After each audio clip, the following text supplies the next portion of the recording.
males deste mundo, Deus nos vale só. Não há mal que Deus não cure, pois de nós tem dó. Cristo cura sim, Cristo cura sim. Seu amor por nós é imenso, Ele cura sim. Derramou seu sangue puro pra remir-me a mim. Quando ungido sou de azeite, sou curado enfim. Cristo cura sim, Cristo cura sim. Seu amor por nós é imenso, Ele cura sim. Glória a Deus, que Deus Ele possa estar operando cura e derramando unção de cura sobre este lugar e sobre todos os moradores deste bairro. Bendito seja o nome do Senhor nosso Deus. Nós estamos na lição de número 6 e desta feita nós vamos iniciar o livro de Esther, certo? Então nós estamos hoje entrando no livro de Esther. O textuário se encontra em Esther capítulo 4 e versículo 14 e nos diz assim: porque se de todo te calares, neste tempo socorro e livramento de outra parte virá para os judeus, mas tu e a casa de teu pai perecereis. E quem sabe para tal tempo como este chegaste a este reino? A perfeita vontade de Deus é a nossa verdade prática. A perfeita vontade de Deus é nos guiar por caminhos que levem ao cumprimento de seus eternos propósitos. Aleluia. Glória a Deus. Então nós estamos aqui iniciando o livro de Esther. Quem tem assim um conhecimento mais ou menos sobre o livro de Esther, de nós que estamos presentes aqui? Eu acho que parece que é uma órfã, né? Foi criada pelo seu tio, primo, se não me engano. Ele era primo. Né? Porque o pai de Esther, ou no caso Hadassah, lá dos judeus, ele era tio de Mardoqueu. Aí ele veio a falecer e Mardoqueu a adotou como filha. Foi isso? Então, Hadassah seria o nome de Esther anteriormente. Então nós vamos aqui entrar, nós temos aqui alguns objetivos da lição, que o primeiro objetivo é apresentar a organização do livro de Esther. Então, ou seja, o primeiro objetivo da lição é nos mostrar como que ele é organizado, certo? Da forma em que o livro é organizado. Segundo, explorar o contexto histórico do livro de Esther, ou seja, vai nos falar em que contexto esse livro foi escrito, ou em que contexto, mais precisamente, os acontecimentos que estão registrados nesse livro, eles aconteceram. E terceiro, expor o propósito e a mensagem do livro de Esther. Então, todos os livros bíblicos, irmãos, eles têm um propósito, eles têm uma mensagem central. E aí nós vamos ver qual é, no caso aqui, a mensagem central do livro de Esther. Qual é o propósito desse livro? O que ele propõe para nós?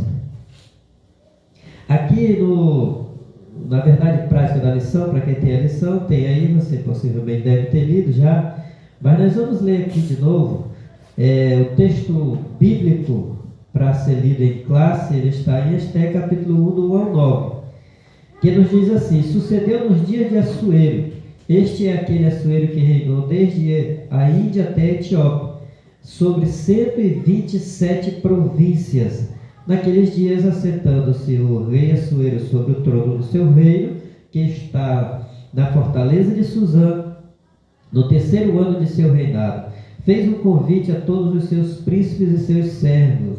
O poder da Pérsia e da Média e os maiores senhores das províncias estavam perante ele, para mostrar as riquezas da glória do seu reino e o esplendor da sua excelente grandeza, por muitos dias, a saber, 180 dias.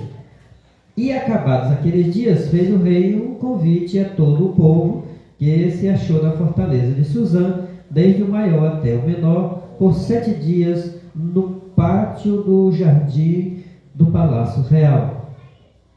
As tapeçarias eram de pano branco, verde e azul celeste, pendentes de cordões de linho fino e púrpura, e argola de prata e colunas de mármore. Os leitos eram de ouro e de prata, sobre um pavimento de pórfiro e de mármore, e de alabastro e de pedras preciosas. E dava-se de beber em vaso de ouro, e os vasos eram diferentes uns dos outros, e havia muito vinho real segundo o estado do rei. E o bebê era por lei feito sem que ninguém forçasse a outro, porque assim o tinha ordenado o rei expressamente a todos os grandes da sua casa, que fizesse conforme a vontade de cada um. Também a rainha Vasti fez um banquete para as mulheres da casa real do rei Assuero.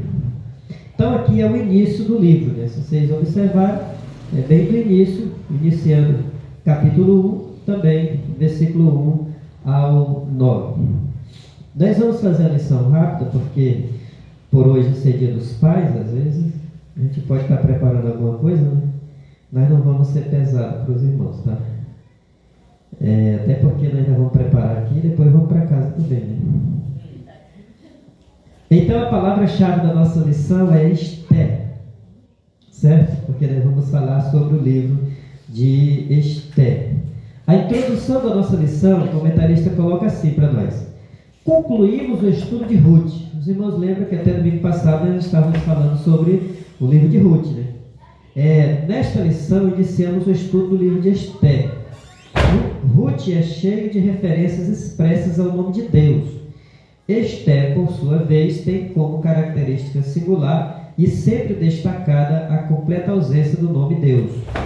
Então isso aqui é uma característica desse livro, inclusive por essa razão, muito contestado por muitos sábios, estudiosos, porque ele não cita o nome Deus. Então o livro de Esther, em todo o seu contexto, ele não cita o nome Deus. Você vai observar que tem muitos momentos que você percebe o agir de Deus, mas não tem expressamente a palavra, certo? E isso é contestado a sua canonicidade por conta dessa razão. Porém, o comentarista completa dizendo: nem por isso o agir divino deixa de estar patente no livro. Esther não contém alusões diretas ao Deus da providência, mas nos apresenta uma história cujo roteiro é por inteiro uma manifestação da providência de Deus, certo? Então, ele não cita o nome Deus, porém ele mostra o agir de Deus.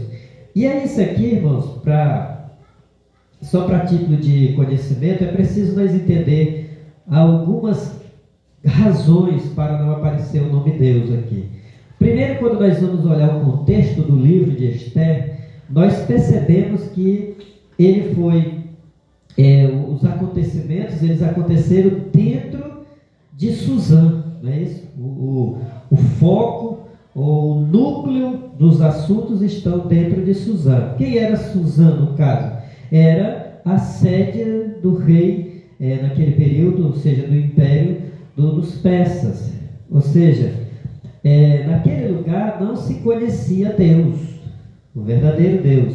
Os judeus que ali estavam, sim, mas a cultura em que eles estavam, não. Eles não conheciam Deus. Nesse período, acredita-se que Israel estava sendo reconstruído. Foi nesse intervalo entre a vida dos que vieram reconstruir Israel, que aquele povo ficou lá ainda, e nesse período aconteceu esses episódios que estão no livro de Esther. Então era muito improvável que se pudesse falar abertamente.